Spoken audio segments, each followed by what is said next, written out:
ভাই যা আসেন আজকে আপনাদেরকে একটা জিনিস দেখাই। এই দেখেন, তা আমি সারাদিন কাজ করছি, এখন এই যে চার্জারে মোবাইলটা চার্জ দিব, মোবাইলে চার্জ নাই। তো আইসা দেখি কি, এই যে সোনামণি আমার কম্বলের ভিতর দিকে কিভাবে শুয়ে রয়েছে। এই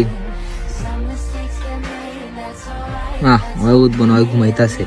এরা তো দেখছেন ওই কোন কি মেয়ে, মানে আমি নাম দিছি ওই বোন, আর ওর ভাইয়ের কাহিনীটা দেখেন। চলেন, আমরা তো আঙ্গুল দিয়ে রাখছিলাম। তো এই দেখেন, এই যে ওর ভাইয়া আইসা, মানে ও একই সেম। কিরে এই সোনা মানে বাবা দেখছেন। আসলে ওর কাহিনীটা দেখাই একটা সেকেন্ড। গাইস, গরিবের ঘরে এগুলো আসে ভালো লাগে। ওই যে ওই উঠছে, ওই তার চোখ মুখ বেরিয়েছে রে, দেখতেই পারছেন। ওরা কোনো জায়গায় সুখ পাক আর না পাক, অন্তত গরিবের ঘরে এসে সুখ পায়, ঠিক আছে?